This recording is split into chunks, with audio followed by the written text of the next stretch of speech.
राधे राधे कृष्ण कन्हैया गोपाल प्यारो मुरली बजैया। प्रातः पीतपटं कदा व्यपनयाम्यन्यांशुकरस्यार्पणात् कुञ्जे विस्मृतकञ्चुकीमपि समानेतुं प्रधावामि वा बध्नीयां कवरीं युनज्मि गलितां मुक्तावली मञ्जये नेत्रे नागरीरङ्गकैश्च पिदधाम्यङ्गणव्रणं कदा वा। इस श्लोक में ग्रंथकार ने श्री राधा रानी की जो अंतरंग लीला हुई, जो पूर्व पद्य में हम लोगों ने सुनी, और श्री जी की कृपा से वह सखी श्री राधा रानी की अंतरंग किंकरी उस निभृत निकुंज के द्वार पर बैठकर ही और अपने हृदय प्रदेश में श्री जी की उस लीला का ध्यान कर रही है। और ग्रंथकार साधक रूप से उस एकांत लीला की जो सेवा है, उस सेवा की इच्छा मन में रखे हुए हैं।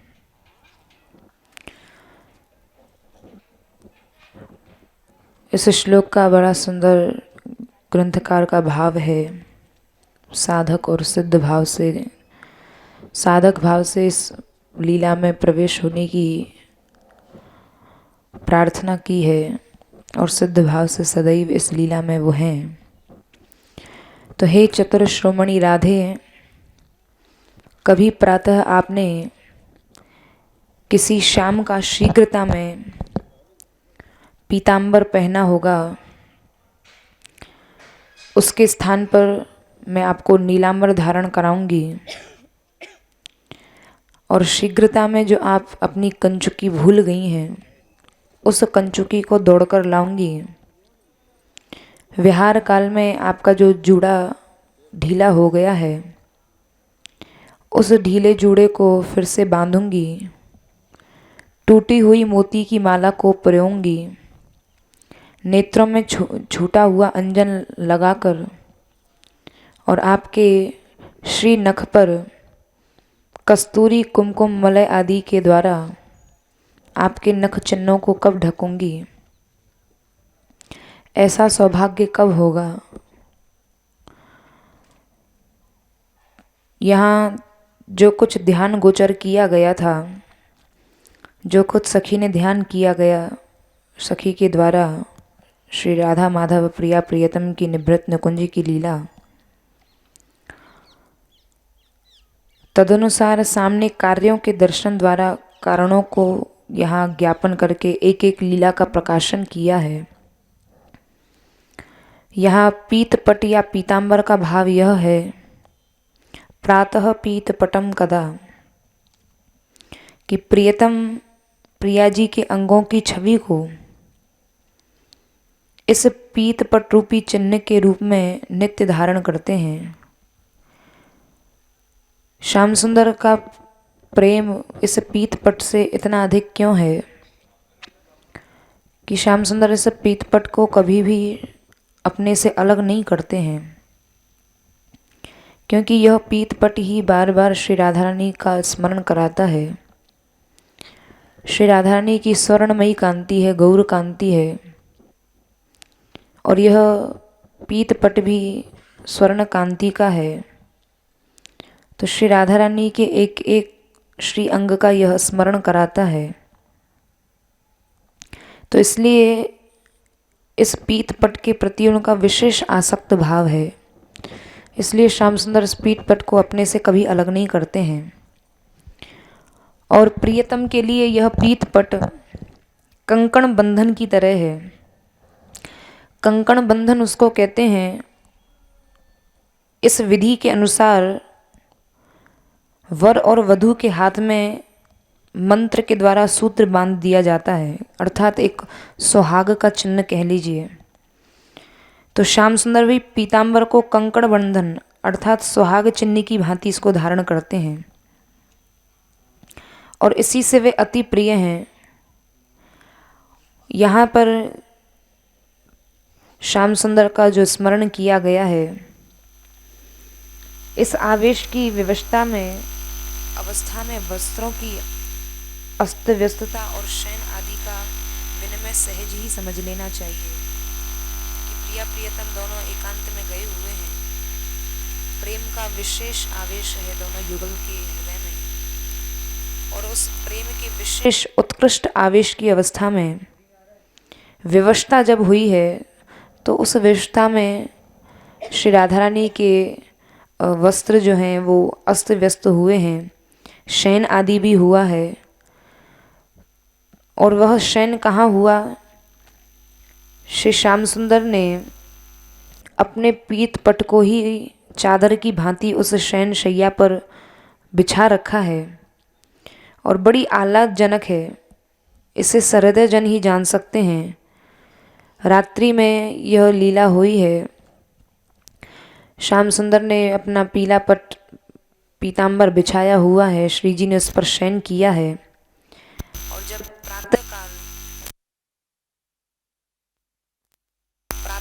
जब हुआ, तो शुक सारे का और चिड़िया आदियों का जब स्वाभाविक रूप से जब सुबह होती है तो चिड़िया आदि चहचहाने लगती हैं, तो निवृत्त चटका आदि उनका स्वाभाविक रूप से कलरव होने लगा। तब श्री प्रिया जी जागी हैं, और प्रिया जी जब जागी हैं तो प्रियतम के रस के कारण तादात्म्य अवस्था को प्राप्त हो गई। ऐसा वह प्रेम का उन्माद वहाँ बहा है कि श्री राधा रानी का स्वरूप प्रियतम जैसा ही हो गया। ऐसा प्रेम की पराकाष्ठा। क्योंकि प्रेम एक ऐसी वस्तु है, जब इसका बहुत अधिक चिंतन किसी का हो जाता है प्रेम में, तो चिंतन के आधिक्य में जो चिंतन का विषय बना हुआ है वैसा ही उसका स्वरूप हो जाता है। तो श्री राधा रानी का भी ऐसी अवस्था हो गई।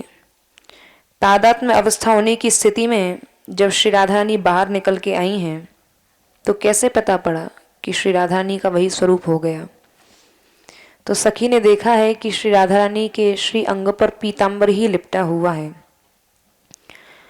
और प्रियतम जिस प्रकार धारण करते हैं वैसे ही श्री राधा रानी ने पीतांबर धारण किया हुआ है। और धीमे धीमे चरण विन्यास करते हुए श्री जी निवृत्त निकुंज से बाहर आ रही हैं। पीतपट बहुत ही झीना है, बहुत ही सुंदर है। तो श्री राधा रानी के जो श्री स्तन है, उन्नत शिखाग्र जिनके हैं, ऐसे श्री राधा रानी के श्री स्तन अंदर से प्रकाशित हो रहे हैं। और श्री राधा रानी के श्री मुख पर, मुख चंद्र पर जैसे श्री राधा रानी की जो लटूरियां हैं वो ऐसे बिखर रही हैं जैसे तिमिर रेखा हो। काली काली अलकावलियां श्री राधा रानी के केशों की लटकी हुई हैं, और अपने स्थान को छोड़कर मुक्तावलियां श्री राधा रानी के वक्षस्थल पर जो मोती की माला है, वो ऐसा लग रहा है जैसे स्वर्णिम आकाश में उज्जवल तारे प्रकट हुए हैं। और वो उज्जवल तारे भी ऐसा लग रहा है जैसे उन्मत्त हैं।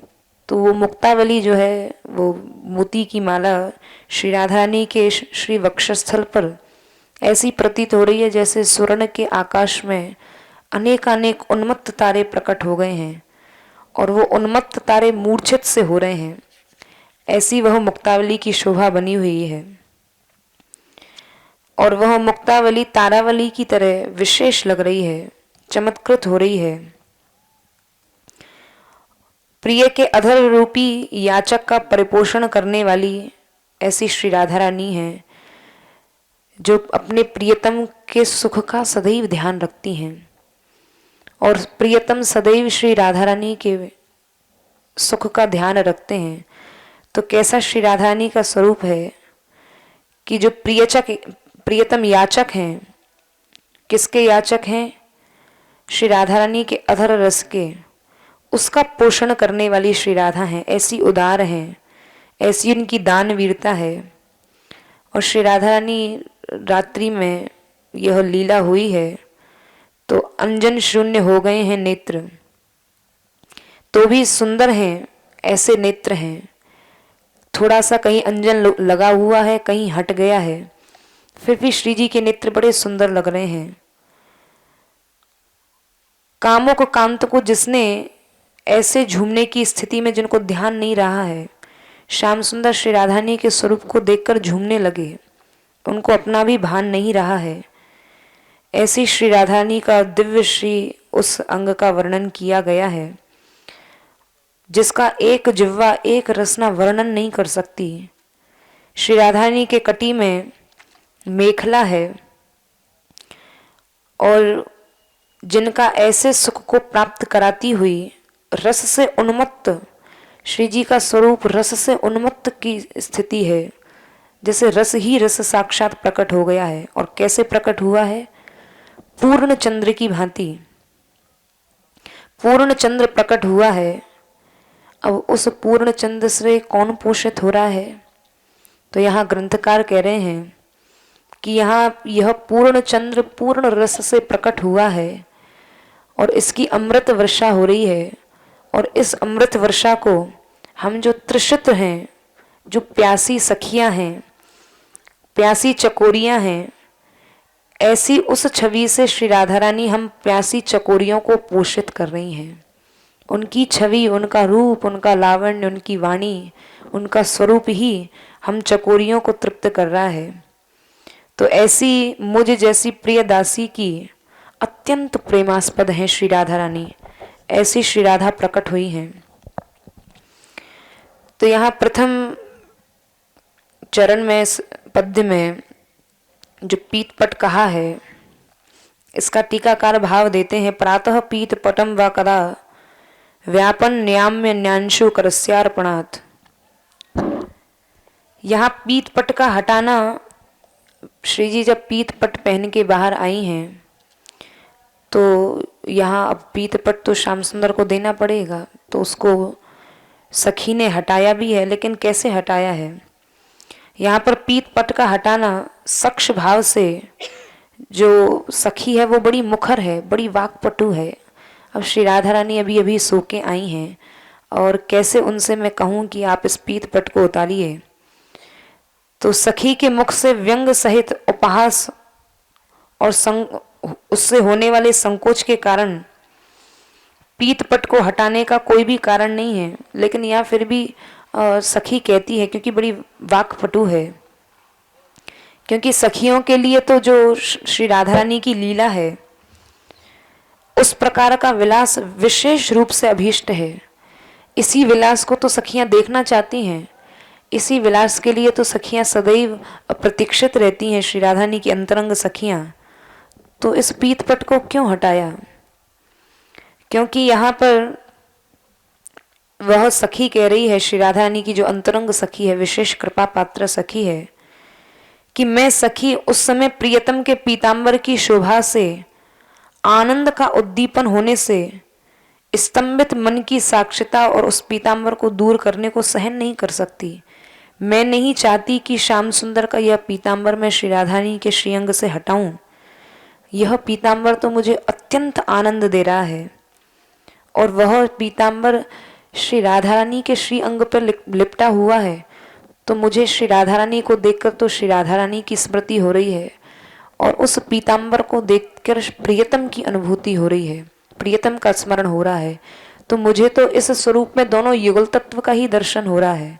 मैं क्यों अपने दृष्टि से इस स्वरूप को हटाऊंगी? लेकिन प्रिया जी की सावधान अवस्था में या विवशता में भी उसे मन से दूर नहीं कर सकती। चाहे प्रिया जी सावधान अवस्था में हो, चाहे कैसे भी हो, मैं इस पीतांबर को दूर नहीं कर सकती। परंतु मैंने तत्सुख यानी श्री राधारानी सुखी हो, तत्सुख से सुखिनी होने के कारण जो मुझे संकोच हो रहा था कि मैं कैसे इस पीतांबर को हटाऊं, लेकिन मैंने अपने मन पर भी बल प्रयोग करके उस पीतपट को हटा दिया कि यदि मैं इसको हटाऊंगी तभी तो मैं श्री राधारानी को दूसरा वस्त्र पहनाऊंगी।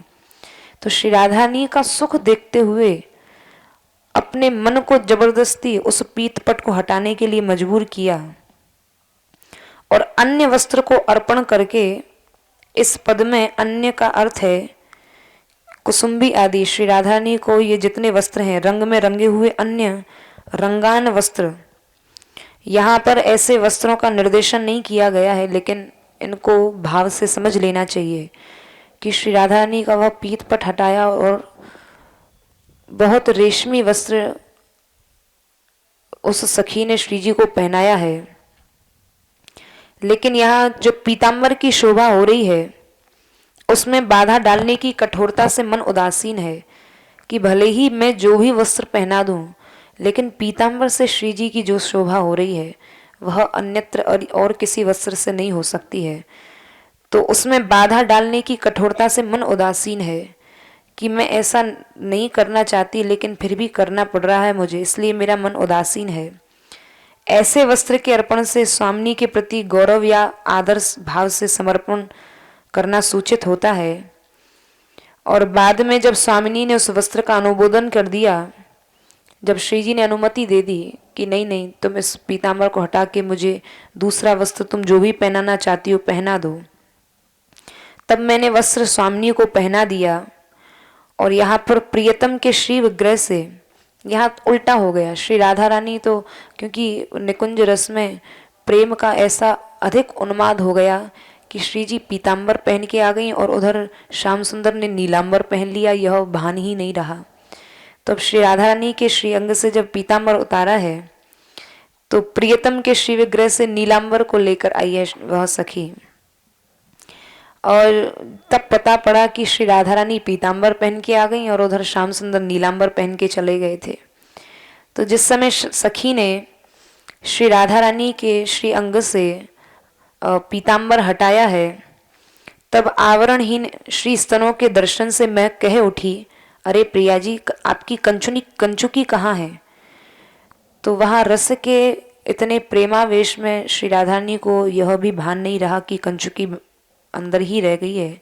तब श्री राधा रानी बोली, अरे मैं वहीं भूल आई होंगी, प्रिया जी अत्यंत तंद्रा में है, अभी अभी उठकर ही आई हैं।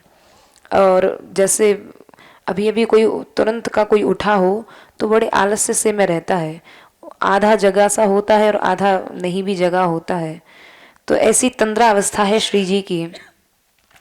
तो तंद्रावस्था में स्खलित होते हुए जो श्री राधा रानी के मुख से वचन निकले हैं, उन अस्पष्ट वर्णों का उच्चारण कुछ कुछ सुना, उसको सखी को समझ में नहीं आया श्री जी क्या कह रही हैं, कुंज में ही रह गया है कि क्या है, क्योंकि अभी अभी आलस्य में है श्री जी, आधे नेत्र बंद हैं। और श्री जी के मुख से जो वचन मिल रहे हैं उनको कुछ कुछ सुनकर और कुछ अंदाजा लगाकर सखी जो है कंचुकी लाने के लिए पहले कुंज में दौड़ के गई है। यहाँ पर इस पद्य में जो आने तुम शब्द कहा है, आने तुम का अर्थ होता है लाने के लिए, लेकिन यहाँ आने तुम न कहकर कुंजे विस्मृत कंचुकी मपि समाने तुम, समाने तुम लाने के लिए कहा है। समाने तुम का क्या अर्थ है? आने तुम भी तो कहा जा सकता था कि लेकर आओ, लेकिन समाने तुम का अर्थ है कि भली भांति लाने के लिए, क्योंकि यहाँ उसका किंकिरी भाव है, सखी भाव है, दास भाव है। दास भाव में कभी भी सेवा में त्रुटि ना हो जाए, तो इसलिए समाने तुम शब्द को कहा है, यानी बड़े तरीके से लेके आने के लिए कहा है कि कंचुकी को स्वच्छता के साथ सम करके, यानी तह लगाने के लिए समाने तुम शब्द का प्रयोग किया है। ऐसे नहीं कि जाके उठा लाई, श्री जी की उस कंचुकी को बड़े ही यत्न से बड़ी ही सुंदर एक तह लगा के अंदर से निकुंज भवन में से लाने के लिए कहा है, तो इसलिए समाने तुम शब्द का प्रयोग किया गया है।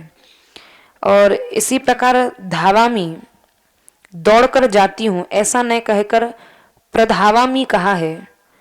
प्रधावामी मतलब दौड़कर नहीं, अति शीघ्रता से दौड़कर गई है, कि जब तक अन्य सखियां नहीं आ जाती हैं तब तक शीघ्रता से जाकर मैं ले आती हूँ कि किसी को पता ना पड़े यह श्री जी के अंतरंग लीला का। तो वहां दौड़ के नहीं गई है, बोले नहीं, अति शीघ्रता से गई है कि जब तक अन्य सखियां नहीं आ जाती हैं तब तक मैं शीघ्रता से जाकर ले आती हूँ। तो ऐसा भी अति संकोच के कारण ही कहा गया है।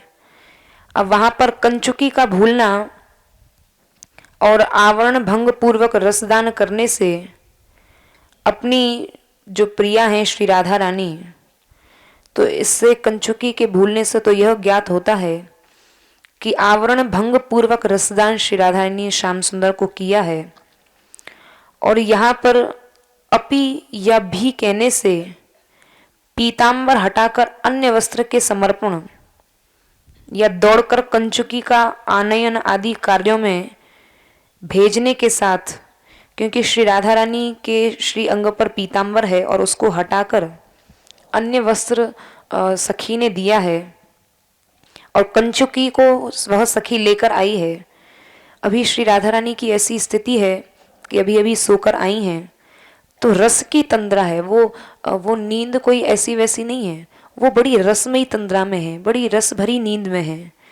तो उस रस तंद्रा में श्री राधा रानी झूम रही हैं और विवशता का समाधान करने के लिए अब वहाँ उस निवृत्त निकुंज में अभी कोई भी सखी नहीं आई है। श्री राधा रानी की वही अंतरंग सखी है जो रात्रि भर से वहाँ निकुंज द्वार पर बैठ के उन लीलाओं का स्मरण कर रही थी। तो सखी कह रही है वहाँ उस समय उस निकुंज भवन में कोई भी नहीं है और श्री राधा रानी रस की तंद्रा में झूम रही हैं। और उस समय प्रिया जी के कर कमलों को सहारा देने के लिए उस समय एकमात्र मैं ही सखी हूँ। श्री राधा रानी रस की तंद्रा में झूम रही हैं, तो उनकी सहचरी होती हूँ, यह सूचित किया है कि उनकी विशेष कृपा है कि उस अंतरंग रस में भी श्री राधा रानी को केवल उनका हाथ पकड़ने के लिए मैं ही सखी हूँ। तो श्री राधा रानी के लिए झटपट बड़ी शीघ्रता से कंचुकी लेकर आई है, जैसे तैसे श्री जी को संभाला है। तो श्री राधा रानी को वहीं खड़ा करके भाग के गई है और बड़े ही तह लगा के सुंदर ढंग से कंचुकी लेकर आई है, कंचुकी को पहना दिया है। तो यहाँ प्रधावामी में प्रयुक्त व शब्द के समुच्च बोधक होने का यहाँ भाव लिया गया है। तो यहाँ तक प्रिया जी जब तक वह सखी भाग कर लेकर आई है, दौड़ कर लेकर आई है श्री राधा रानी की कंचुकी, तब तक श्री राधा रानी वहीं बाहर खड़ी रही हैं। इसके अनंतर श्री राधा रानी के एक एक श्री अंग का ऊपर से नीचे तक सखी ने दर्शन किया है कि अब मैं श्री जी की क्या सेवा कर सकती हूँ। तो उस सखी ने हाथ जोड़कर श्री राधा रानी से प्रार्थना की है कि आपके विलास के काल में आपके केश खुल गए हैं, आपकी यदि आज्ञा हो तो मैं आपके केशों को संवार दूं, ठीक कर दूं। और फिर सखी ने यह प्रार्थना करके मार्ग में ही श्री राधा रानी को बिठा लिया है, पुष्पों के आसन पर बिठाया है और श्री राधा रानी के सुंदर केश पाशों को बांध दिया है, यह प्रार्थना की है। और जब यह प्रार्थना पूरी कर ली तो आबध्याम में आ का अर्थ ईशत या थोड़ा होता है, यानी बहुत आराम से बैठकर नहीं बांधा है, क्योंकि अन्य सखियां ना आ जाएं उससे पहले मैं ये बांध दूं, मैं सब श्री राधा रानी की सेवा कर लूं। इसलिए उस समय शीघ्रता के कारण केश पाश का ठीक ठीक बांधना संभव नहीं है। तो अतः कुछ बांध देने के लिए यही कहा गया है कि शीघ्रता में जल्दी से जल्दी मैं आपके केश पाशों को संभाल दूं। तो यहाँ लिंग लकार द्वारा साधक होने के पक्ष में संभावना की गई है कि ऐसा सौभाग्य मुझे श्री जी प्रदान करें, यह साधक भाव से कहा गया है। और सखी भाव से सखी होने के पक्ष में विधि है। तो इस प्रार्थना का फल भी संकोच निवारण है, क्योंकि श्री राधा रानी क्योंकि अति संकोची हैं, जल्दी से कुछ कहती नहीं है। सखी अपने आप कर दें तो ठीक है, नहीं तो संकोच में श्री जी कहती नहीं है। तो यहाँ सखी के लिए नहीं अपितु श्री राधा रानी के लिए संकोच निवारण के लिए कहा गया है कि श्री राधा रानी जल्दी से कुछ कहती नहीं, इसलिए सखी विशेष ध्यान रखती है। तो अब जब यहाँ केश पाश बांधने लगी तब श्री राधा रानी की जो मुक्ता माला थी, जो श्री राधा रानी के वक्षस्थल पर टूटी हुई लटकी हुई थी, तो सोचा कि मुक्ता माला को देखकर मन में भाव आया कि इस मुक्ता माला को भी मैं जोड़ दूं। तो यहाँ पर ग्रंथियाम के स्थान पर ग्रंथे का प्रयोग करके यहाँ गण कार्य की अनित्यता से हुआ है, इसलिए मुक्तावली को गूंथने पर चतुरता की प्रशंसा का फल स्वयं किंकरी को प्राप्त होगा। अतएव यहाँ पर ग्रथे में आपने पद का प्रयोग किया है कि इतनी चतुरता से वो बांधती है कि जिससे विलंब भी ना हो और श्री राधा रानी उसकी चतुरता की प्रशंसा करें, यही उसका फल है। तो अब केशपाश के बांधने के अनंतर श्री राधा रानी का जो मुख है वो कुछ निराकुल सा दिखाई दिया, कुछ अभी क्योंकि अभी अभी जग के आई हैं तो निराकुल सा दिखाई दिया। तो सखी समझ गई कि ऐसा श्री जी का मुखारविंद दिखाई दे रहा है, अर्थात श्री राधा रानी के नेत्रों में काजल नहीं है। तो समझ गई कि यह काजल भी प्रियतम को पूर्णतया रस देने में प्रधान नेत्रों को अंजनहीन देखा है, तो मैं श्री राधा रानी के आंखों में अंजन लगा दूं, ऐसी प्रार्थना की है। तो इस प्रार्थना के द्वारा काजल, अंगराग, गंध, कंघा आदि श्रृंगार आदि के जितने भी साधन होते हैं वो सखी सदैव अपने पास रखती है कि पता नहीं कब श्री जी के केश पाशों को सुलझाने का समय आ जाए, कब श्री राधा रानी के नेत्रों में अंजन आंजने के लिए का अवसर प्राप्त हो जाए। तो ये जितनी भी सामग्री है वह अपने पास ही रखती है। तो ये सब वस्तुएं, ये सब संपुट वह सखी अपने पास रखती है। तो इससे नागरी जो श्री राधा रानी का संबोधन है, जो नागरी शब्द कहा जाता है, नागरी यह संबोधन श्री प्रिया जी की विदग्धता, चतुरता, निपुणता को प्रकट करता है। केवल श्री जी की यही चतुरता नहीं है कि वो श्याम सुंदर को बड़ी चतुरता से रसदान करती हैं। श्री जी की यह भी चतुरता है कि उनके सेवा में ऐसी चतुर सखियां भी रहती हैं जो श्रृंगार में ऐसी निपुण हैं कि जहाँ श्रृंगार करने की आवश्यकता पड़े वो तुरंत वहाँ उन्हीं सब वस्तु सामग्री को लेकर उपस्थित हो जाती हैं। तो नागरी संबोधन से प्रिया जी की यहाँ चतुरता दिखाई गई है और यहाँ सखी का भाव का द्योतक है। और इसके अनंतर वह सखी श्री राधा रानी के श्री स्तन और कपोल आदियों पर जो नखक्षत और दंतक्षत के जो चिन्ह हैं उनको अब मैं कैसे ढकूं, यह सोच रही है। तो उनको ढकने के लिए यहाँ पर रंग कही, रंगों द्वारा यहाँ बहुवचन शब्द का प्रयोग किया गया है, क्योंकि एक रंग से या एक वर्ण से तो श्री राधा रानी के श्री अंग पर पत्रावली नहीं की जा सकती है। तो कैसे की जाए? तो श्री राधा रानी के श्री वक्षस्थल पर, क्योंकि श्री राधा रानी के अंगों की छवि और श्री राधा रानी के अंगों का जो वर्ण है वो किसी एक रंग से उसकी समानता नहीं की जा सकती। तो बोले जैसे स्तन मंडल में कस्तूरी का ही प्रयोजन सिद्ध होगा, क्योंकि वहां नीली कंचुकी श्री राधा रानी धारण करती हैं। कपोल आदि में कुमकुम से जो मकरिका आदि की पत्रावली का विधान किया गया है। तो श्री राधा रानी के प्रत्येक अंग पर अलग अलग वर्ण से वह सखी पत्रावली करती है। मुख पर जो मकरिका आदि का पत्रावली करती है वो अलग वर्ण से करती है, जो श्री राधा रानी के वक्षस्थल पर करती है वो अलग वर्ण से करती है।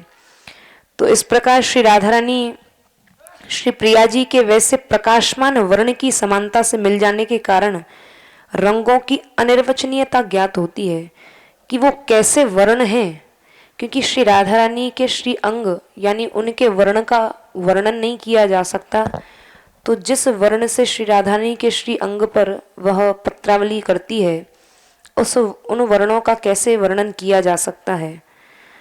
तो इसके बाद प्रिया जी उस सखी के साथ, जब सखी ने केशपाश भी बांध लिए, श्री राधा रानी के नेत्रों में अंजन भी लगा दिया है और पत्रावली आदि भी कर दी है, तो इसके बाद पूर्ण तैयार जब श्री जी हो गई हैं तो प्रिया जी को वह सखी समाज में लेके जाती है, जहाँ सब सखियाँ श्री राधा रानी के लिए प्रतीक्षित हैं। और वहाँ से वन में विहार करते हुए प्रिया प्रियतम दोनों फिर स्नान कुंज में पहुँच जाते हैं, क्योंकि प्रातः काल की वेला है और अभी अभी प्रातः काल हुई है, स्नान भी करेंगे। और उसके आगे की जो भावना है, फिर कैसे स्नान आदि होता है, उसके आगे की भावना सहृदय द्वारा ही स्वयं भावित कर लेनी चाहिए। इस प्रकार इस श्लोक के द्वारा यहाँ श्री राधा रानी के मंगला का स्मरण किया गया है। और इस प्रकार अपने गूढ़ भाव से जो ग्रंथकार हैं, अपने गूढ़ भाव से उन्माद की पराधीनता में जो प्रिया प्रियतम की जो सूरत में एकांत में की जाने वाली जो श्रृंगार लीला है उसका वर्णन किया गया है। और यहाँ पर प्राकृत जन जो हैं प्राकृत जनों में लौकिक ग्राम्य रस के समान यहाँ साधारणता नहीं समझनी चाहिए। इन रसों को प्राकृत रसों से नहीं जोड़ना चाहिए। तो इसलिए हम जैसे लोगों की हृदय की शुद्धता के लिए, सजातियों के हृदय की विचिकित्सका या संदेहों की चिकित्सा के लिए सेव्यत्व का पूर्ण सिद्धांत यहाँ 8 श्लोकों द्वारा निरूपण किया गया है। ये रस दिव्य हैं, चिन्मय हैं, और इनको उसी चिन्मयता और दिव्यता से इन रसों को सुनना चाहिए। तो इसके आगे के जो भाव हैं वो सेव्यत्व के हैं और उनका 8 श्लोकों में वर्णन किया है। जय श्री राधे। श्री राधा मान बिहारी लाल श्री श्री बाबा महाराज के श्री चरणों में प्रणाम। यद वृंदावन मात्र गोचरम हो यन्न श्रुतिकम शरो प्यारोढ़ क्षमतेन यच्छिव शुकादीनाम तु यद्ध्यानगम यत्प्रेमामृत माधुरी रसमयम यन्नित्य कैशोरकम तद्रूपम परिचेष्टुमेव नयनम लोलायमानम मम। इस पद्य में ग्रंथकार ने श्री राधा रानी के दर्शन की जो एक तीव्र इच्छा है उस तीव्रता को व्यक्त किया है।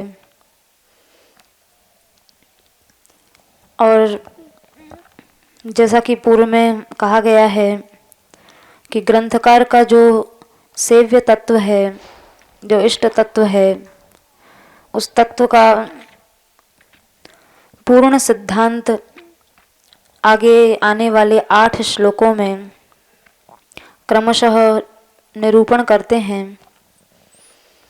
इस श्लोक का भाव ये है कि जो केवल श्री वृंदावन में ही इंद्रिय गोचर है, जिस तक श्रुतियों का शिरोभाग वेदांत भी आरोहण करने के लिए समर्थ नहीं है, और जो शिव शुक आदि के ध्यान में भी नहीं आता है, जो साक्षात प्रेमामृत का माधुर्य रस का स्वरूप है, नित्य किशोर अवस्था में जो स्थित है, उस रूप को ही अपना विषय बनाने के लिए मेरे ये नेत्र चंचल हो रहे हैं या तृषित हो रहे हैं, प्यासे हो रहे हैं। तद्रूपम परिचेष्टुमेव नयनम लोलायमानम मम। यहाँ यह जो लोल शब्द है ये चंचल और तृषित अर्थ को बताता है। श्री ग्रंथकार कह रहे हैं कि मेरे ये नेत्र उसी तत्व को देखने के लिए चंचल हो रहे हैं जो तत्व केवल वृंदावन में ही देखा जा सकता है, जिससे श्रुतियों का शिरोभाग वेदांत भी जहाँ तक पहुँचने में समर्थ नहीं है, जो शंकर जी और सुखदेव जी आदि के ध्यान में भी नहीं आता है, जो साक्षात प्रेमामृत के माधुर्य रस का स्वरूप है, उस नित्य किशोर अवस्था में स्थित उस स्वरूप को अपने नेत्रों का विषय बनाने के लिए मेरे ये नेत्र व्याकुल हो रहे हैं, चंचल हो रहे हैं। तो जैसा कि इस पद्य के प्रारंभ में कहा है, यद वृंदावन मात्र गोचर महो, जो वृंदावन में ही इंद्रिय गोचर हो सकता है, अन्यत्र नहीं। तो प्रश्न होता है कि जो रूप आपके नेत्रों को अभिलषित है, उसके चाक्षुष होने से उसका सगुण होना जाना जाता है। यानी यहाँ जो कहा है कि वो इंद्रिय गोचर हो सकता है, इससे ये पता चलता है कि वो इंद्रियों से देखा जाने वाला है। आप जिस तत्व की बात कर रहे हैं वह तत्व इंद्रिय गोचर है, ये बात स्पष्ट हो जाती है। क्योंकि यद वृंदावन मात्र गोचर मोह, वृंदावन में ही इंद्रिय गोचर होता है वो दूसरी बात है, पर इंद्रिय गोचर तो होता ही है, ये बात तो स्पष्ट हो ही रही है। सभी लौकिक और अलौकिक तत्वों का प्रतिपादक वेद है, यानी वेद में सब कुछ वर्णित है। ऐसा कोई विषय नहीं है जो वेदों ने न गाया हो। वेद सब कुछ जानते हैं, वेदों से बाहर संसार में कुछ भी नहीं है। इसलिए वेदों के द्वारा ज्ञेय होने के कारण तुम्हारा जो सेव्य तत्व है, यानी जिस राधा तत्व की आप बात कर रहे हैं, तो फिर वृंदावन मात्र गोचर इस लक्षण में तो अतिव्याप्ति दोष आ जाता है। अतिव्याप्ति दोष उसे कहते हैं जहाँ लक्षण में लक्ष्य के अतिरिक्त अन्य वस्तु भी समाविष्ट हो जाती हैं। जैसे किसी ने कहा गाय के 4 पैर होते हैं, तो 4 पैर तो नील गाय के भी होते हैं, तो क्या अर्थ लिया जाए? तो इसको अतिव्याप्ति दोष कहते हैं, जहाँ लक्षण में लक्ष्य के अतिरिक्त अन्य वस्तु भी समाविष्ट हो जाती है। तो यहाँ जो ग्रंथकार कह रहे हैं कि हमारा जो सेव्य तत्व है, हम जिसकी आराधना कर रहे हैं, जो हमारे इष्ट हैं, वो वृंदावन मात्र गोचर ही है, वो केवल वृंदावन में ही देखा जा सकता है। लेकिन वेदों से बाहर तो कुछ भी नहीं है। इसका मतलब वेदों के द्वारा तो वो जान लिया गया ही होगा, क्योंकि वेदों में सब कुछ वर्णित है, वेद सब कुछ जानते हैं। तो वृंदावन मात्र गोचर इस लक्षण में अतिव्याप्ति दोष आ जाता है। तो कहते हैं वेद जिस रूप तक पहुंच ही नहीं सकते हैं। ठीक है, वेद सब कुछ जानते हैं, पर हम जिस तत्व की बात कर रहे हैं वहां तक वेद भी नहीं पहुंच पाए हैं। और क्या कहें, वेदों का शिरोभाग उपनिषद भी वहां तक पहुंचने में आज तक समर्थ नहीं हुआ है। वेदों में जो सबसे ऊपरी भाग है, वेदों का जो मस्तक है, वो उपनिषद है। तो वे उपनिषद भी आज तक उस तत्व तक पहुंचने में समर्थ नहीं हुए। तो फिर प्रश्न होता है कि आपने जो कहा ब्रह्म तत्व वेदों से अज्ञेय है, तो ये एकदम सत्य बात है कि ब्रह्म तत्व जो है वो वेदों से अज्ञेय है, जिसको मन सहित वाणी प्राप्त न करके वापस लौट आती है। ब्रह्म का भी वेद आज तक पार नहीं पा सके, कहीं नेति नेति कह दिया, कहीं अपनी अज्ञेयता को वेदों ने व्यक्त किया। तो बोले ब्रह्म तत्व भी, यानी जिनके द्वारा भगवत तत्व का साक्षात्कार कर लिया गया है, ऐसे जो मुक्त भक्त हैं, साक्षात ईश्वर रूप हैं, सुखदेव जी, शंकर जी, नारद जी, सनकादिक आदि, तो इनके द्वारा तो वो ज्ञेय है ही, इन्होंने तो ब्रह्म को जान ही लिया है। तो यदि इन्होंने ब्रह्म को जान लिया है, तो तुम्हारे सेव्य तत्व को भी इन्होंने जान लिया होगा। और यदि शुक सनकादिक ने आपके सेव्य तत्व को जान लिया, तो यहाँ भी अतिव्याप्ति दोष आ जाता है, क्योंकि आप कहते हैं कि वृंदावन मात्र गोचर, वो केवल वृंदावन में ही दिखाई पड़ता है।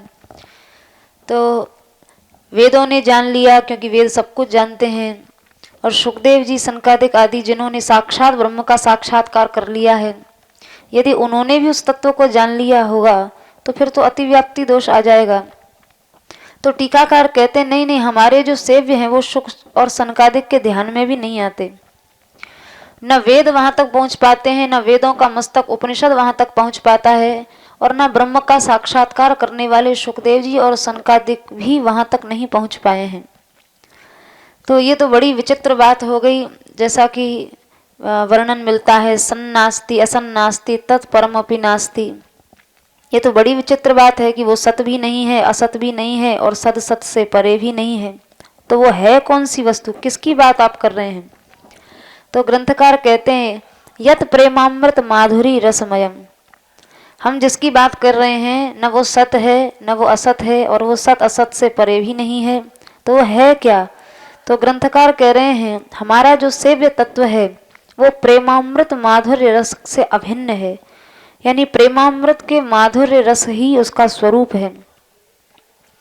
तो इस पर प्रश्न होता है कि प्रेमास्पदता भी ब्रह्म में ही आती है, क्योंकि वो ब्रह्म प्रेम स्वरूप भी है, रस स्वरूप भी है, उसी को प्राप्त करके आत्मा आनंदवान होती है। जैसा कि वेदों में वर्णन मिलता है, परात् परो रसो वै सह, अथवा रसम येवायम लब्ध्वा आनंदी भवति। यदि आप कहते हैं कि हमारा जो इष्ट है वो प्रेमामृत के रस से भरा हुआ है, तो वो प्रेमामृत रस तो ब्रह्म में भी भरा हुआ है, उसका भी वेदों ने प्रतिपादन किया है। तो यदि रस रूपता तुम्हारे सेव्य तत्व के लक्षण में फिर से ये घट जाती है, तो फिर से यहाँ अतिव्याप्ति दोष आ जाएगा। तो इस पर टीकाकार कह रहे हैं, ग्रंथकार कह रहे हैं यन्नित्य कैशोरकम। नहीं नहीं, हम जिस अपने सेव्य की बात कर रहे हैं वो तो नित्य किशोर अवस्था से संपन्न है। तो भगवान का ही एक वाक्य श्रीमद् गीता जी का दिया है, ब्रह्मणो ही प्रतिष्ठा अमृतस्याव्यस्य च शाश्वतस्य च धर्मस्य सुखस्यैकान्तिकस्य च। भगवान ने स्वयं गीता में कहा है, मैं अमृत और अव्यय ब्रह्म की प्रतिष्ठा हूँ, मैं ही शाश्वत धर्म और एकांत सुख की प्रतिष्ठा हूँ, यानी ये सब मुझसे ही प्रकट हुए हैं। और कृष्ण तो साक्षात भगवान ही हैं, जैसा कि भागवत जी में भी स्पष्ट है, कृष्णस्तु भगवान स्वयं। और इसके अनुसार सर्वरस घनमूर्ति वे नित्य किशोर ही श्री कृष्ण हैं। तो इसका मतलब आप जिस सेव्य तत्व की बात कर रहे हैं वो श्री कृष्ण हैं क्या? तो उस पर कहते नहीं नहीं, वो कृष्ण भी मथुरा द्वारिका आदि अन्य धामों में क्रीड़ा करते हैं। हम जिस सेव्य तत्व की बात कर रहे हैं वो तो वृंदावन मात्र गोचर होता है। हमारे सेव्य तत्व का यानी श्री कृष्ण तो लीला में प्रकारांतर से मथुरा भी चले जाते हैं, द्वारिका भी चले जाते हैं, तो हम कृष्ण तत्व की बात नहीं कर रहे हैं। हमारा सेव्य तत्व का असाधारण लक्षण तो यही है कि वो वृंदावन मात्र गोचर है, अर्थात वेद उपनिषद योगींद्र आदियों के द्वारा भी जो अगम्य है, वेद उपनिषद और बड़े बड़े योगी मुनि भी जहाँ नहीं पहुँच सकते हैं, पूर्ण माधुर्य, पूर्ण ऐश्वर्य और पूर्ण कृपा में उसका स्वरूप है, वो श्री वृंदावन में नित्य विहार करता है।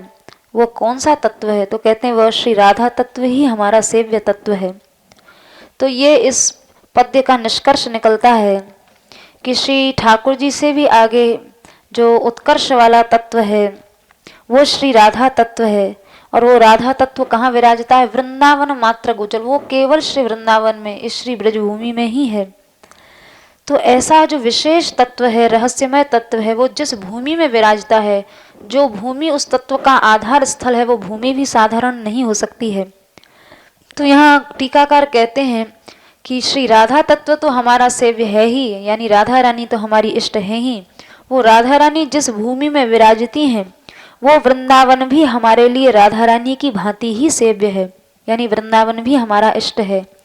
और उस वृंदावन में चंचल होने के कारण, सखी भी तत्व स्वरूप होने के कारण हमारी सेव्य है, यानी श्री राधा रानी का जो परिकर है, सखी किंकरी जन, ये सब भी हमारी सेव्य हैं, ये सब हमारी इष्ट हैं।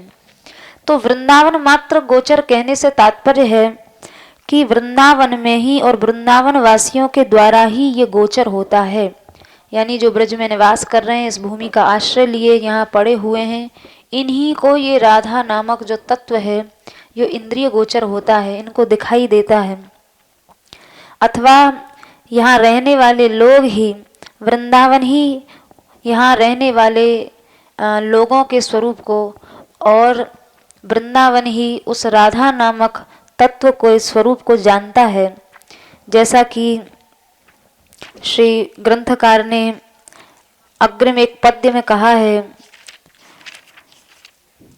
राधा सुधानिधि का ही श्लोक है, किम ब्रूमोन्यत्र कुंठी कृतक जनपदे धाम्यपि श्री विकुंठे राधा माधुर्य वेत्ता मधुपति रथ तन माधुरीम वेत्ति राधा वृंदारण्य स्थलीयं परम रस सुधा माधुरीणाम धुरीणा तद्वंद्वं स्वादनीय सकलमपि तदौ राधिका किंकरीभ्य।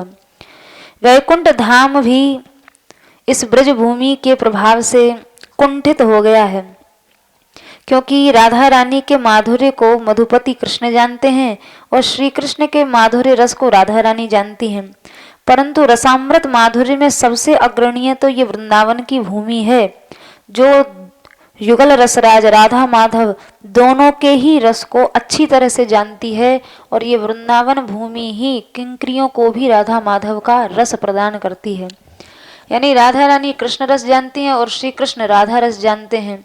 दोनों आधा आधा एक दूसरे, दोनों आधा आधा ही जानते हैं। कृष्ण स्वयं कृष्ण रस नहीं जानते, राधा रानी स्वयं राधा रस नहीं जानती।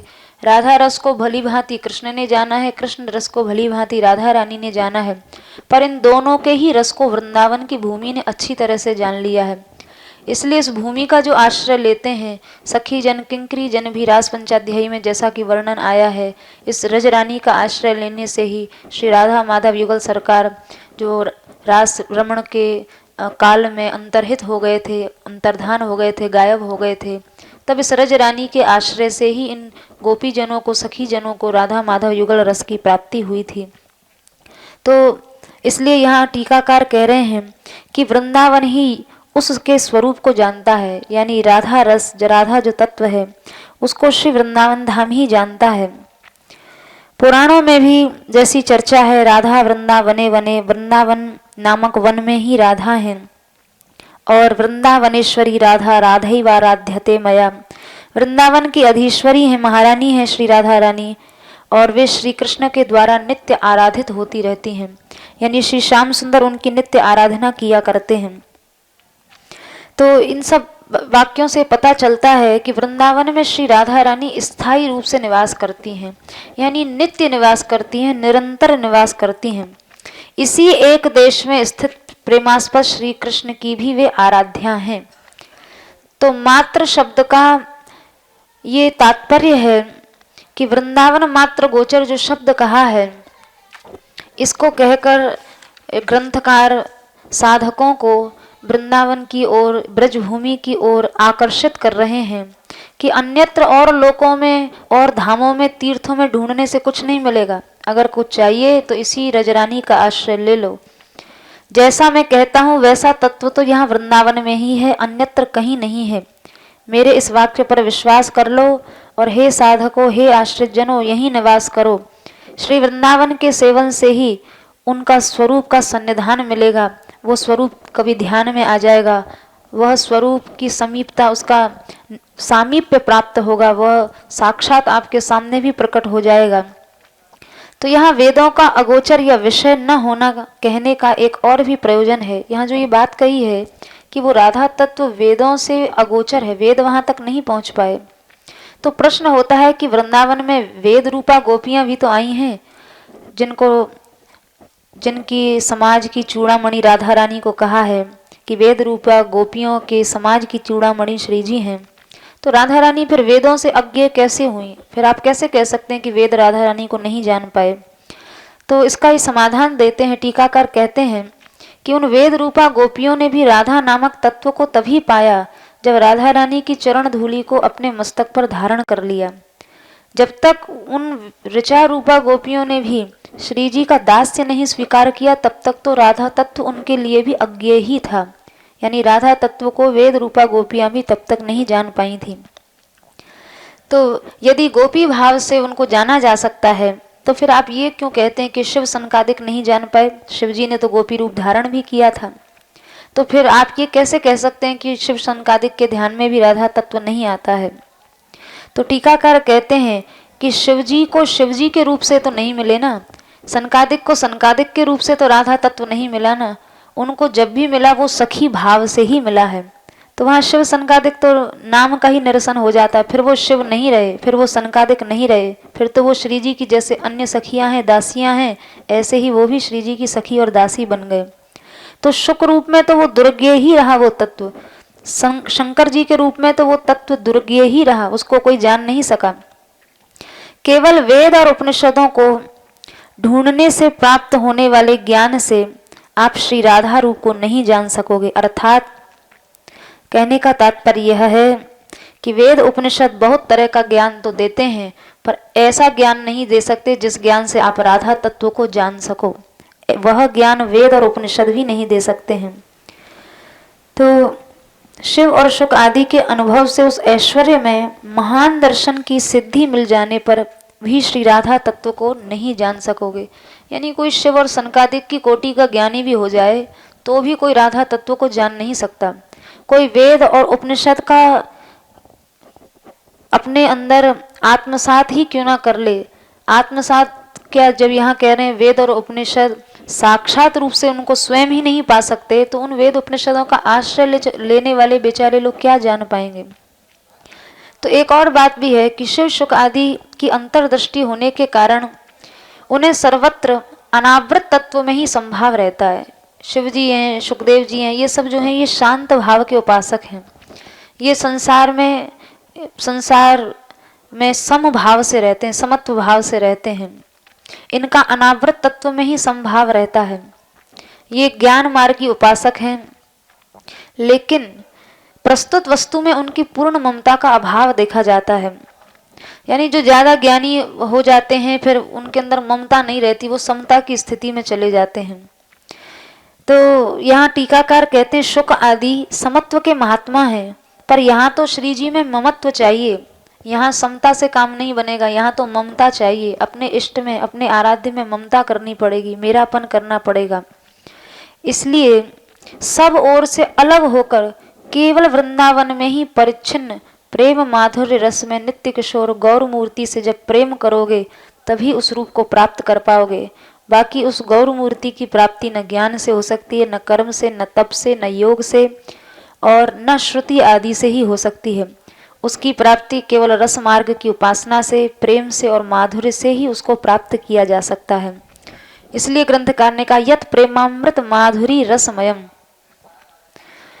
प्रेमामृत माधुरी रस में भ्रम से विगलापित या मलिन जिनकी बुद्धि हो गई है, जीव, ईश, माया और शक्ति आदि भेद तत्व भी जिनके निरस्त कर दिए गए हैं, इन सब से विशेष भिन्न और विलक्षण भाव में वह तत्व है। यानी जीव, ईश, माया, शक्ति ये सब वेद के विषय हैं, इनसे कहीं परे है ये राधा नामक विषय। इन सब के ज्ञान की वहाँ कोई आवश्यकता नहीं है, कोई अपेक्षा नहीं है, और इन सब से वो भिन्न है, इसलिए उसे नित्य किशोर कहा है। ये कैसा तत्व है? ये नित्य किशोर तत्व है। प्रकट लीलाओं में सदा एक रस भाव से बना रहता है, एक रस उसकी स्थायिता है। यद्यपि जब ठाकुर जी यहाँ आविर्भूत होते हैं तो कुमार अवस्था की लीलाएं भी करते हैं, बाल लीलाएं भी करते हैं, और वात्सल्य रसों का परिपोषण भी करते हैं। पर बाल लीलाओं में भी जैसा कि ग्रंथ में आया है, अकस्मात कौमारे प्रकट नव किशोर वैभवम, तो अकस्मात ही कुमारावस्था में भी उनकी किशोर अवस्था का वैभव प्रकट हो जाता है। और इन सब बातों से श्री राधा माधव का जो नित्य किशोरत्व, जो स्थायी स्वरूप है किशोर अवस्था, उसका दर्शन होता है। तो यहाँ जो वेद और उपनिषद आदि के लिए अगोचर कहा गया है, उसका ये तात्पर्य जानना चाहिए कि वेद इस तत्व को इदमित्थम, इदमित्थम माने ये ऐसा है, और एतावत इतना ही है, ये लौकिक पदार्थों के समान नहीं कहते। इस तत्व का मार्ग तो वे दिखाते ही हैं, तभी आप भक्ति योग से परिभावित हृदय कमल में विराजमान होते हैं। यानी वेद जो है वो उस तत्व को सीधे सीधे ये नहीं कह सकते कि यही राधा तत्व है, या ये इतना ही है, या ये ऐसा ही है। हाँ, लेकिन उस राधा तत्व तक जाने के लिए वो उस मार्ग की शुरुआत जरूर कर देते हैं, क्योंकि भक्ति मार्ग भी वेद से ही प्रकट हुआ है। और जैसा कि भागवत जी में आया है, त्वम भक्ति योग परिभावित हृत सरोज आस्ते श्रुतेक्षत पथो ननुनाथ पुंसाम त्वम भाव योग परिभावित हृत सरोजम। तो भक्ति योग से परिभावित हृदय कमल में ही भगवान विराजमान होते हैं। तो श्रुति या शास्त्र भगवत प्राप्ति का मार्ग तो दिखाते हैं, क्योंकि बिना इन शास्त्रों का आश्रय लिए कोई इस मार्ग को कैसे जानेगा। तो वो मार्ग ये श्रुतियाँ दिखाती हैं, पर इतना अवश्य है कि इस मार्ग से भी जाने जाने वाला जो तत्व है वो बड़ा दुर्गम है। इस तत्व को शंकर आदि के लिए भी अगोचर कहा है। यानी शिवजी का ऐश्वर्य, यहाँ जो शंकर जी और सुखदेव जी को लिया है कि शिवजी और शंकर जी के ध्यान में भी वे नहीं आते हैं, ये कहने का ये तात्पर्य है कि शंकर जी का ऐश्वर्य भगवान के आगे क्या है, कुछ नहीं है। पर इसका मतलब ये नहीं कि शिवजी को वे मिलते ही नहीं हैं। ये जो तत्व है ये कृपा से भरा हुआ है। ये जब कृपा करता है तो फिर ये दुर्लभ किसी के लिए नहीं रहता है, ये सबको सुलभ हो जाता है। शंकर जी आदि का अनधिकारी होना नहीं यहाँ कहा गया है। वे शंकर जी और सुखदेव जी भी जब प्रेम से और रस से भजन करते हैं तो फिर क्या कहना। इसके द्वारा प्रेम मार्ग की प्रधानता और उस तत्व का कृपा मात्र से सुलभ हो जाना दिखाया है। यानी आप उसको सहसा नहीं पा सकते, आप उसको अपने साधन के बल से नहीं पा सकते, किसी साहस से नहीं पा सकते हैं। हाँ, यदि आप उस रसमार्ग का आश्रय लेकर और उस तत्व का आश्रय करें तो वह तत्व फिर दुर्लभ किसी के लिए नहीं है, क्योंकि वह कृपा मात्र से सुलभ हो जाने वाला तत्व है। इसलिए यन्न श्रुति कम शिरो, श्रुति नाम शिरो, वेदों का सिर वेदांत के स्थान पर। कहीं कहीं श्रुति किम शिरो ऐसा भी पाठ कहीं कहीं देखा जाता है। तो उसका ये अर्थ बताते हैं टीकाकार कि सकाम और निष्काम कर्म का उपदेश करने वाली दोनों श्रुतियों का तो कहना क्या, उन दोनों श्रुतियों का भी जो सिर है यानी वेदांत है, वह वेदांत भी, उस वेदांत से भी ये राधा तत्व अगम्य है, ये तो केवल वृंदावन मात्र गोचरम है, ये केवल वृंदावन में ही देखा जा सकता है, इस ब्रज भूमि का आश्रय लेने पर ही देखा जा सकता है और उनकी कृपा से ही देखा जा सकता है। तो ये भाव टीकाकार ने यहाँ दिया है। और मेरे नेत्र उसी राधा तत्व में चारों ओर से प्रविष्ट हो जाने के लिए, घुस जाने के लिए लोलायमान हो रहे हैं, अर्थात लोलायमान है अर्थात चंचल हो रहे हैं। तो यहाँ टीकाकार ने एक रस पक्ष भी, रसमय अर्थ भी दिया है इस श्लोक का। इस श्लोक का वे रसमय अर्थ ऐसा करते हैं कि पहले, इससे पहले का जो श्लोक था उसमें तो राधा रानी के स्मर विलासों का वर्णन किया था। फिर उसके बाद में स्नान कुंज में राधा रानी ने प्रवेश किया है और वहाँ सब सखियाँ मिलकर उन्हें स्नान करा रही हैं। एक सखी जो श्री कृष्ण के हृदय की बात को जानती है, वो द्वार पर खड़ी हो गई। वो जानती है कि श्याम सुंदर यहाँ जरूर आएंगे, राधा रानी स्नान कर रही हैं तो दर्शन के लोभ से जरूर आएंगे, तो द्वार पर खड़ी हो जाती है। द्वार पर इसलिए भी खड़ी है कि प्रियतम के भाव को, हृदय के भाव को जानती है। अतः मैं अगर स्वामी जी के पास जाऊंगी तो कहीं उनको संकोच न हो जाए, तो लता की ओट से राधा रानी के प्रति प्रियतम का प्रेम सुनाने के लिए वो द्वार पर खड़ी हो गई है। तो उन सखियों में ऐसा भी सखी परिकर है जो प्रियतम के हृदय की बात को जानती हैं, तो कभी कभी श्री राधा रानी उनसे भी संकोच करती हैं, तो वे सेवा में कहीं व्यवधान ना हो इसके लिए साक्षात रूप से सामने नहीं जाती हैं, लता आदि की ओट में बैठकर अपनी सेवा करती रहती हैं। तो वो द्वार पर खड़ी थी, तब तक प्रियतम वहाँ आ गए और कहने लगे, अरे सखी, उस रूप का आलिंगन करने के लिए मेरे नेत्रों में आज चंचलता आ गई है, मैं त्रशातुर हूँ, मैं इस बाधा को, इस व्यवधान को, विरह को सह नहीं सकता, इसलिए अभी तू मुझे अंदर जाने दे। तो सखी कहती है, नहीं नहीं, ये स्नान का समय है, यहाँ आपका आना ही उचित नहीं है। तो प्रियतम पूछते हैं क्यों? तो सखी ने कहा, केवल 2-3 सखियाँ इस रहस्य को जान सकती हैं, स्वामिनी जी की ऐसी आज्ञा है।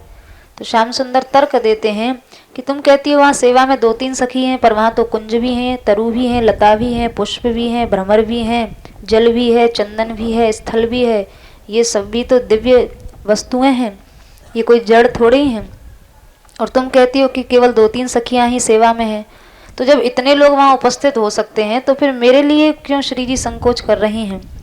तो सखी कहती है, नहीं नहीं, जो केवल वृंदावन को ही प्रत्यक्ष है, यानी वृंदावन की तो हर वस्तु पदार्थ को श्री जी प्रत्यक्ष हो जाएंगी, पर आपको प्रत्यक्ष नहीं होंगी।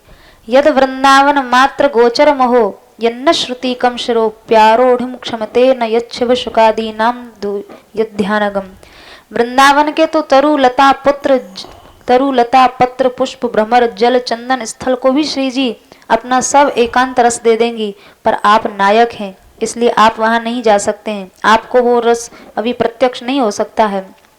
वृंदावन को इसलिए प्रत्यक्ष हो सकता है क्योंकि वृंदावन प्रिया जी के रहस्य में विहारों का वन है, वहाँ सब तरह के रहस्य से भरे हुए विहार श्री जी करती हैं। तो श्याम सुंदर कहते हैं, तो फिर तुम लोग यहाँ क्यों खड़ी हो? तो सखी ने उत्तर दिया, हम तो उनकी दासी होने के अधिकार से यहाँ खड़ी हैं, हम उनकी दासी हैं इसलिए हम यहाँ खड़ी हो सकती हैं। तो श्याम सुंदर बोले, तो ठीक है, फिर मुझे भी दासी बना लो। तो सखी बोली, देखो, विश्वासघात करना हम सखियों का धर्म नहीं है और न ही उनकी आज्ञा का उल्लंघन करना हम दासियों का धर्म है। तो श्याम सुंदर कहते हैं, तो ठीक है, मेरा विश्वास ही कर लो, विश्वासघात मत करो, मेरे ऊपर विश्वास तो कर लो। तो सखी फिर प्रातः पीतपटम, वो पद्य का स्मरण करती है जो उस पद्य में कहे गए अंग व्रण की बात कही है, तो उपालंब देती है कि हम तुम्हें यहाँ इसलिए आने दें ताकि तुम प्रिया जी के साथ विहार में उनके कोमल से श्री अंगों पर नखक्षत आदि कार्य करो। ये असमीक्ष कार्यता, बिना सोचे विचारे काम करना है। हम तुम्हारी विश्वास योग्यता को बताती हैं, सुकुमारी जी को तुम पर अब विश्वास नहीं रहा। तो प्रियतम बोले, अरे ये तो बड़ा बुरा हुआ, मैं समझता हूँ कि आपके हाथ से मेरा निवारण किया जा रहा है, यानी राधा रानी ने मुझे भीतर जाने के लिए मना नहीं किया है, पर तुम सखी जो हो, तुम ही मेरा निवारण कर रही हो। देख सखी, फिर श्याम सुंदर उसकी अनुनय विनय करते हैं, मनोहार करते हैं। तो श्याम सुंदर कहते हैं, हे सखी, आप मेरा प्रणाम सिर झुकाकर श्री राधा रानी को निवेदन कर दो। ठीक है, मुझे अंदर नहीं जाने दे रही हो तो मेरी ओर से उनको प्रणाम कर दो, मेरी ओर से श्री जी से क्षमा मांग लो, और यदि वो प्रसन्न हो जाएं तो मेरी थोड़ी सी बात उनके कान में कह देना। और यदि आप मुझे अपने साथ ही लेती चलो तो उस गूढ़ बात को क्यों ना मैं ही अपने मुंह से उनके कान में कह दूं।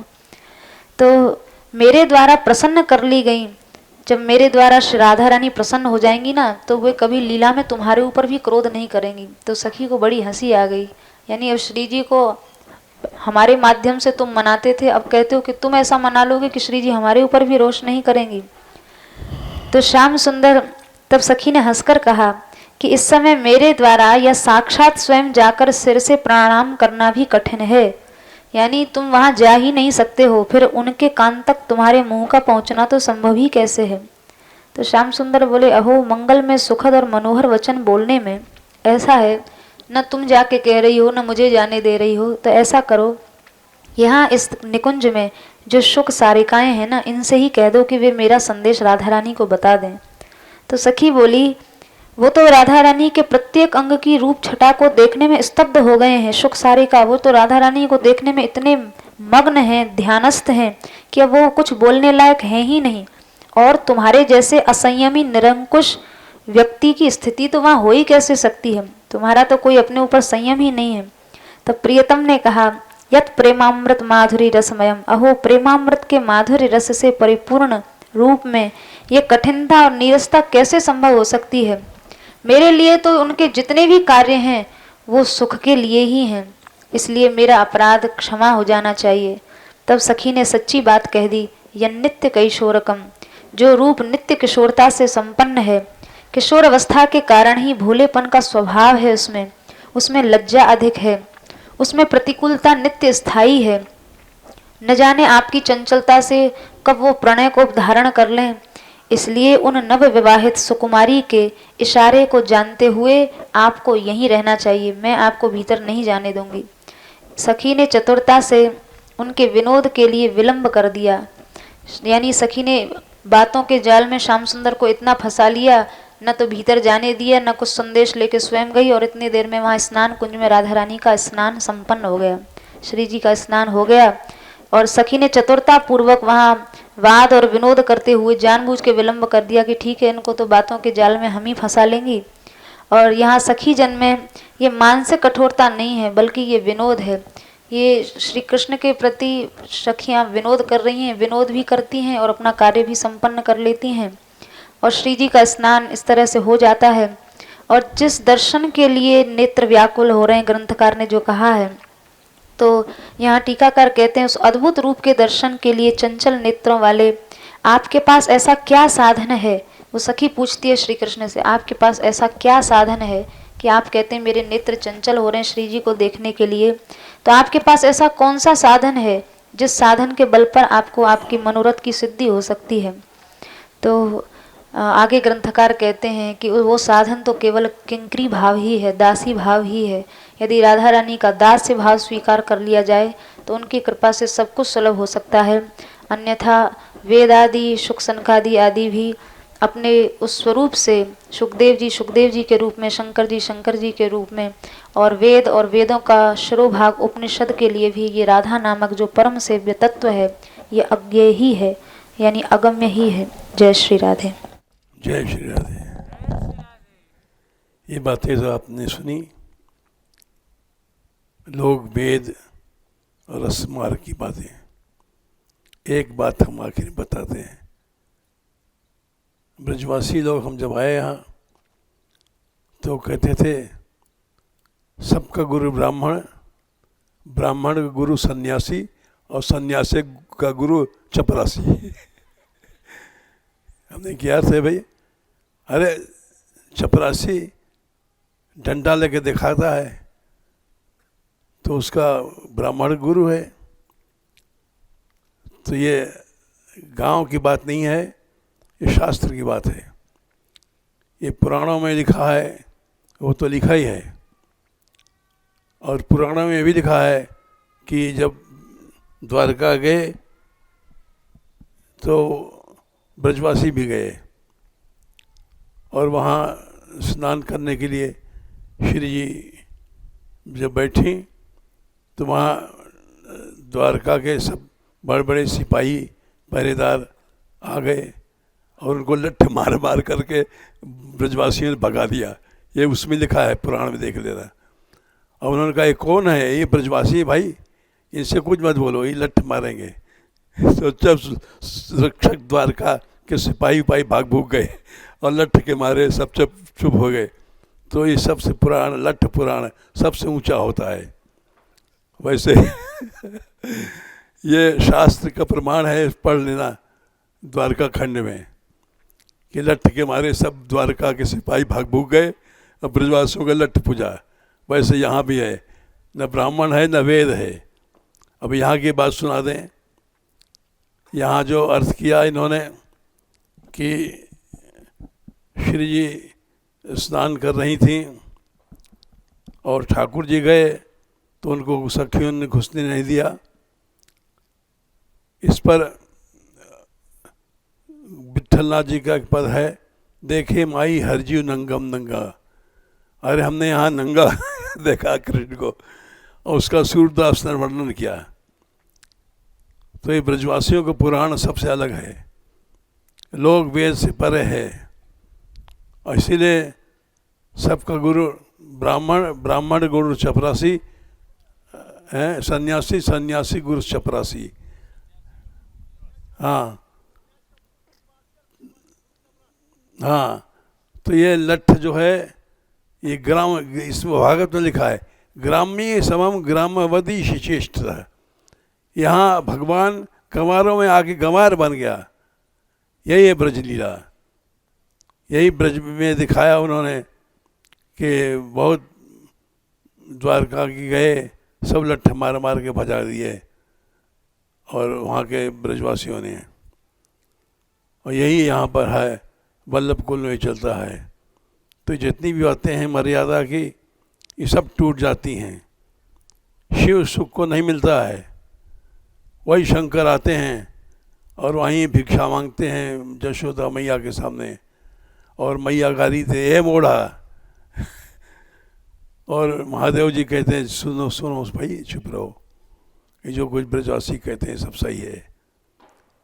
ये नित्य किशोर हैं, ठीक जरूर हैं, लेकिन ब्रजवासियों का कुछ नहीं है। लोलायमानम, वस्तुतः ब्रज में एक ऐसा रस है कि लोलायमान, हम उसको देखने चाहते हैं। ये सबसे ऊंचा रस है। जय श्री राधे।